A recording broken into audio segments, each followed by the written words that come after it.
तुमचा जरांगे त्याच्यासोबत जाऊन आलेला आहे. जरांगेच्या पण डोक्यावर काही ठेवलं का, काही पाजलं का बघा जरा त्याने. हां, चेक करा जरांगेला. जरांगेचं आहे ना ते टेस्ट पण करा, कारण त्याला HIV झालेला आहे म्हणतात त्या खरातला.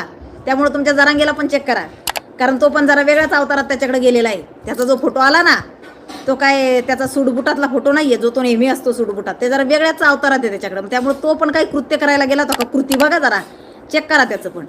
हां, तर लाजा जरा काय करता येते. इतक्या खालच्या पातळीवर जाऊ नका. पण रोहित पवार, तुला लाज वाटली पाहिजे. अरे तू काय करतोय. सुप्रिया सुळे, तुला लाज वाटली पाहिजे. तू काय करते. तुम्ही ना दोघांनी सत्तेसाठी नासून ठेवलाय इतक्या दिवस ना. त्या तुमच्या त्या वाकडे बाबांनी नासून ठेवला होता महाराष्ट्र. आता तुम्ही दोघांनी ना त्याचा वारसा पुढं ना चालवणं लावला. सत्तेसाठी पिसाळून गेलेत तुम्ही. आणि 2-4 ठेवलेत मागं कुत्रे. ते कुत्रं पण नाही त्यांना म्हणावं, कारण त्याला इमानदार असतात कुत्रे. त्याची पण यांना उपमा देऊ नये. हे डुकरं आहेत घाणीतले 2-4, ज्यांनी यांना नाचून ठेवलेला आहे महाराष्ट्र. फक्त उड्या मारायला यांना कारण पाहिजे भुकायला. कारण भेटलं हां की चालेच भुकायला. अरे ते काल आमच्या गोपीचंद पडळकर साहेबांनी सांगितलंय की तो जयंत पाटील मध्ये रक्ताची आंघोळ करून आली तिथं. जरा जा चेक करा त्या जयंत पाटलाला. काढा जरा तो पण CDR त्याचा, त्या तारखा काढा, ते सगळं काढा. अरे खूप काही येणार आहे. जे भुकतायत ना त्यांचेच पुरावे बाहेर येणार आहे बघा तुम्ही. आता परत काय ती ठोंबरेबाई बोलली, कालीचरण बाबाच्या मागे लागली. अगं बाई, त्या बाबाच्या सोबत उभी राहून फोटो काढते. बरं तो बाबा काय करतोय. कालीचरण महाराजांनी काय केलंय, तुमचं घोडं मारलं. तो धर्मासाठी लढतोय. तो संन्यासी बाबा आहे. त्यांनी धर्मासाठी त्याग केलाय सगळ्या गोष्टींचा. तो धर्मासाठी प्रचार प्रसार करतोय. तो जातीयवादी माणूस नाहीये, तो धर्मवेडा माणूस आहे. आणि म्हणे जातीय विष पेरणारा माणूस, आणि याला फिरू देणार नाही. दाखव तू फिरू नको देऊ त्याला. मग आम्ही पण बघू तुझ्याकडं. आमच्या धर्माच्या आड जर येशील तर. तुला जर हिंदू धर्म चालत नाही, कशाला धागे नारे गंडे दोरे घालती हातात मध्ये गळ्यात मध्ये, नको घालू. आपण काय बोलतो आणि कुणावर बोलतो याचं भान तरी ठेवावं जरा. का प्रसिद्धीच्या झोकात येण्यासाठी काहीही बरळावं आणि काही करावं. बरं ती एकता ठेवलेलीच आहे, ती तर फिक्स आहे, परमनंट. ती मडक्या तोंडाची ना, ती परमनंट आहे. आणि मडक्या तोंडाचीच ते जे नमाज आहे ना, ते तोंडपाठ का आहेत. लवकरच सगळं पुढे येणार आहे. थोडं थांबा, पुराव्यानिशी बोलत असते संगीता वानखेडे. लवकरच सगळं पुढे येणार आहे की नमाज का पाठ आहे, बाईचा DNA काय आहे, तो लवकर पुढे येणार आहे बरं का. त्याच्यामुळं फक्त थोडीशी प्रतीक्षा करा. कोण खरं काय आहे ना ते सगळं बाहेर येणार आहे. कोण टंगटंगमध्ये नाचत होतं, कोण टंगटंगमधनं बाहेर आणलं कुणाला कुणी, त्याच्यानंतर कुणी कुणाला राजकीय क्षेत्रात ओढलं, कुणी काय काय कांड केलेत, ते सगळे येणार आहे बाहेर. अब बात निकली है ना तो दूर तक जाएगी, टेंशन मत लो. अभी निकाली ही है ना आपने बात, तो दूर तक जाएगी, जाएगी जरूर जाएगी. कारण काय आहे ना, ज्या वेळेला आपण कुणाकडे तरी एक बोट दाखवतो ना, त्यावेळेला 4 बोटं आपल्याकडे असतात. बायांनो विसरू नका ग तुम्ही. जो धिंगाणा घालताय ना तुम्ही 2-3 जणी, ते विसरू नका. या मीडियाला काही घेणं देणं नसतं, लक्षात ठेवा. त्यांना फक्त TRP पाहिजेत असते. आणि तुम्हाला असं वाटतं की तुम्ही लई उड्या मारल्यात म्हणजे फार फेमस झालात आणि तुम्हाला पब्लिक स्वीकारत असेल. ते 4-2 जरा सोडलेत ना, आज त्या नीलमताई गोरेंनी सांगितलंय सभागृहामध्ये की 4-2 20 पैसे वाले असतातच ट्रोलिंगसाठी ठेवलेले आहेत ते. की काय म्हटलं की ट्रोलिंग, कारण त्यांना चांगलं माहिती आहे, तिथं त्या राहिलेल्या आहेत ना, त्याच्यामुळे त्यांना चांगलं माहिती आहे. ते अमोल खुनेदादा पण सांगत असतात की जरांगेची टीम कशी ट्रोलिंगसाठी सज्ज असते ती. त्यांनी मला माझं त्यांच्याशी संभाषण झाल्यानंतर त्यांनी मला सांगितलं की ताई ती टीम ठेवलेलीच आहे एक. हां, ती काय रोजाने टीम ठेवलेली आहे ट्रोलिंगसाठी. त्यामुळे ते काय विशेष नाही आहे. ती तेवढीच 300 लोक आहेत. आणि तेच एक तो चेतन शेवाळे नावाचा कोणतरी माणूस होता, त्यांनी पण मागं एकदा बकलेला होता तो की सोशल मीडियासाठी मुलं रोजाने घेतो आम्ही, भाड्याने घेतो. त्याचं कारण एकाचे 10-10, 20-20 अकाउंट काढून दिले जातात. 10-10, 20-20 मेल ID असतात. आणि मग ते एक माणूस 10-10, 20-20 कमेंट करत असतो. असं त्यांचं ते ठरलेलं आहे. त्या माणसाला ते त्याप्रमाणे पैसे देत असतात. तर असं यांचं हे जे सत्र आहे ना, हे चालू आहे. परंतु याने काही फरक पडणार नाही आहे. रुपाली चाकणकरांचं काही मलिन होणार नाही आहे. नाव लक्षात ठेवा. खरं असतं. खरं अंधारामध्ये राहत नाही. मी वारंवार माझ्या लाईव्हमध्ये सांगत असते, व्हिडिओमध्ये सांगत असते की खऱ्याला सूर्यप्रकाश पाहिजे असतो. तुम्ही जे काय खोट्याचं पांघरून घेऊन जे काय नाटक करताय ना, की फार तुम्ही सत्य बाहेर काढण्यासाठी तुमची तळमळ चालली आहे, नाही. अजिबात नाही. तुम्हाला फक्त त्या एकट्या बाईला बदनाम करायचं आहे आणि तिला बदनाम करण्यासाठी तुम्ही ना जी जान लावून टाकली तुमची. अगदी अगदी अगदी विचारूच नका काय काय काय विचार. म्हणजे जशी ती बाई पदावर गेली त्या पहिला दिवसापासून रुपाली ठोंबरे यांनी विरोधाची भूमिका पत्कारलेली आहे.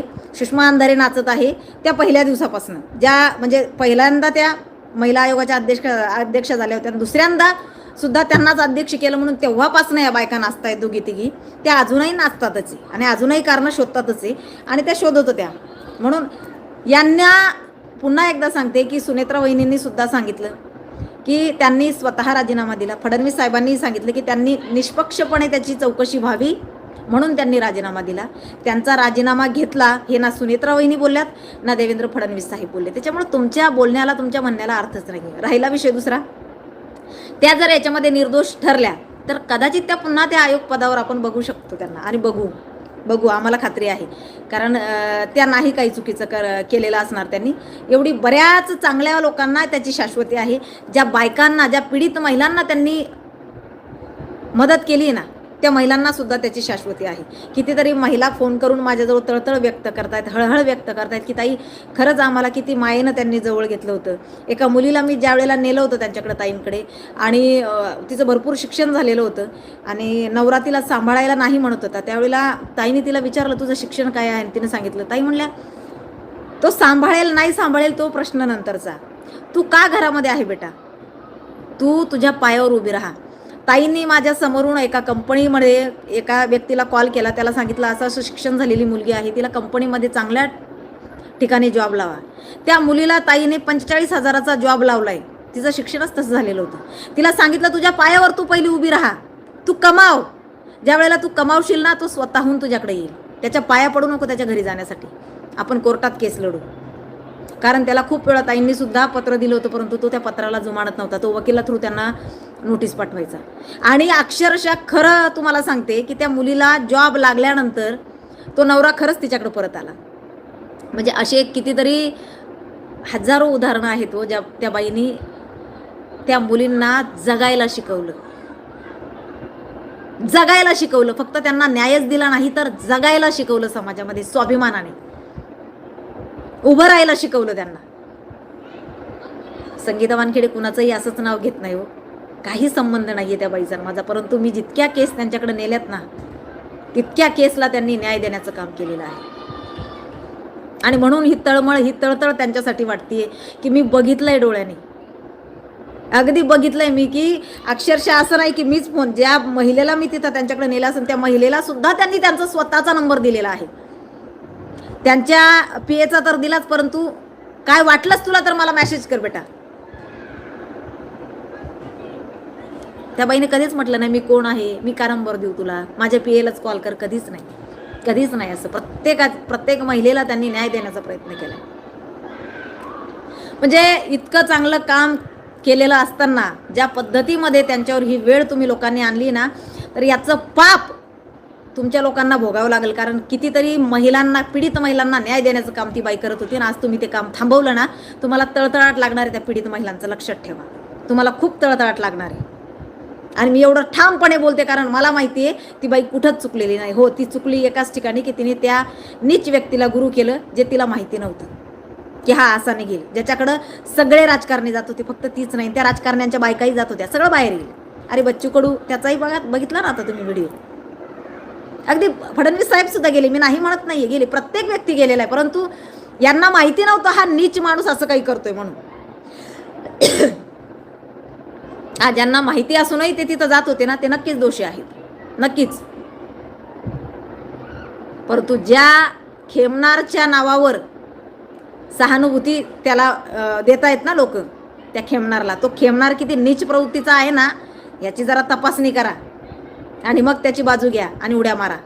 परंतु हे मात्र खरं आहे, खरं आहे, सत्य सत्य असतं बरं का. आणि या कलियुगामध्ये खरं चालत नाही हेही तेवढंच खरं आहे. परंतु अंतिम विजय मात्र सत्याचाच आहे हेही तेवढंच खरं आहे. आणि याच्यासाठी ना नक्कीच महाभारत आठवा. जे हे 100 कुत्रे आता तिच्यावर भुकायला लागलेत ना आणि ती एकटीच आहे उत्तर द्यायला. हा महाभारतातही तेच होतं, बलाढ्य सेना होती पुढं.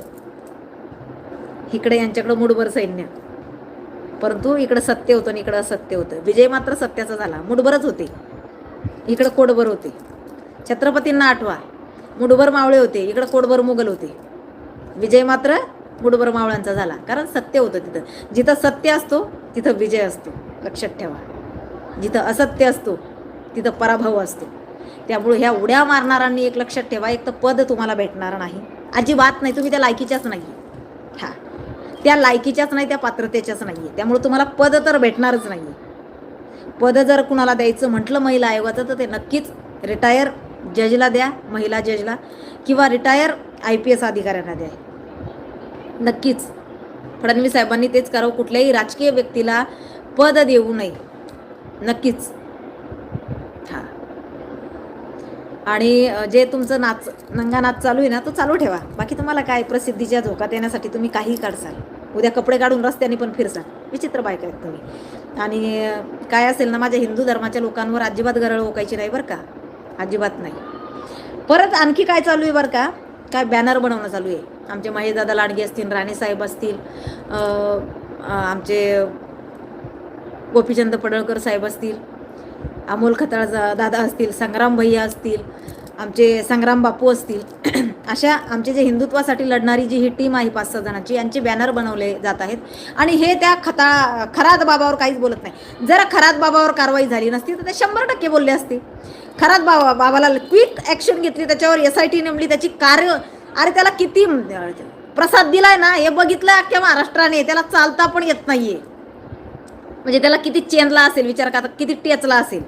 आमचे फडणवीस साहेब दनादन सभागृहामध्ये त्याच्यावर बोलतायत, त्यांनी काय काय केलं कृत्य त्याच्यावर बोलतायत, त्याचा निषेध करतायत. निषेध नाही तर त्याच्यावर कारवाई सुद्धा कशा पद्धतीमध्ये करणं चालू आहे अख्खा महाराष्ट्र बघतोय. किती फास्ट ती केस हाती घेतलेली आहे. आणि हे ते का बोलावं आमच्या लोकांनी. जर चुकीचं असेल ना तर नक्कीच, जर तिथं कारवाई झाली नसती तर नक्कीच बोलले असते, परंतु कारवाई दनादन चालू आहे. कुठेही काहीच कसर सोडणं नाही लावली. तर तुम्ही कोण रे बोकणाऱ्यांनो, हे का बोलत नाही आता यांचा निषेध. अरे तुम्ही कोण, झिलप्या हो त्यांचा निषेध करणारे, शेंबड्या हो, ह्यांचा निषेध आता हे बोलत नाही. हो, जिथं हिंदू धर्मावर आघात येईल ना तिथं ते नक्कीच बोलतील. हा हिंदू धर्मावर आघात आलेला नाही, आणि काय केलं, खोटारडेपणा केलेला आहे नालेकांनी, आणि त्याचा खोटारडेपणा उघडा पडलेला आहे. त्यांनी गलिच्छ काम केलेलं आहे, आणि त्या गलिच्छ कामाची शिक्षा त्याला भेटत आहे. त्याला कुठेही कोणी लपवण्याचा प्रयत्न केला नाही, झाकण्याचा प्रयत्न केला नाही, दाबण्याचा प्रयत्न केला नाही. त्यामुळे विषयच येत नाही त्याच्यावर या लोकांनी बोलावं, अजिबात नाही. ते धर्माच्या प्रसारासाठी बोलतायत, हो, आणि बोलणार त्याच्यावर. पण तुमच्या म्हणण्यानुसार आहे ना ते नाही वागणार बरं का. रोहित पवार, बरं का, तुझं तोंड, अरे काय करतोय बाबा तुला तरी कळतंय का. तुझी ती आत्या आणि तू नासून ठेवलाय तुम्ही महाराष्ट्रात. एक ते तुझ्या आजोबांनी ठेवला होता, ते आजोबा आता कुठं त्याला बोलताच येईना म्हणून गप झालेलं आहे. देवाने तोंडच गप केलंय त्याचं. हां, देवाने ते नैसर्गिकरित्या तोंड गप केलं त्याचं. तुम्ही दोघं सुटले आतून काड्या करायला. सुसूबाई, वरून नाही करता येत तर आतून चालू आहे आता. सुसूबाई तुमचा पण येईन व्हिडिओ लवकरच, येईल लवकरच, तर हरकत नाही आहे. रुपालीताईंवर गरळ ओकणाऱ्यांनो एकदा खेळणारचं जागा जरा कॅरेक्टर बघा. हां, आणि बाकीच्या नाचा त्यांच्या नावाने ढोलक्या घेऊन. बाकी तुम्हाला काही भेटणार नाही, बुका आणि नाचा. ती आणखी एक या व्हिडिओच्या माध्यमातून सांगेल. ताई जरा एखादं बिस्किट टाका, संपलं ते तुम्ही त्या दिवशी टाकलेलं. तुम्ही 10 मिनटं आल्या आणि तुम्ही काही 1-2 बिस्किट टाकला तर ते किती दिवस पुरणार ना. 1-2 जरा टाकून द्या परत मीडिया पुढे येऊन, म्हणजे यांना परत 10-15 दिवस भुकायला तयार या. तर रुपालीताई या आणि 1-2 बिस्किट टाकून जा. चाकणकर, रुपालीताई चाकणकर बरं का, नाही तर दुसरीलाच लागेल. तर चला, रजा घेते. जय हिंद, जय महाराष्ट्र.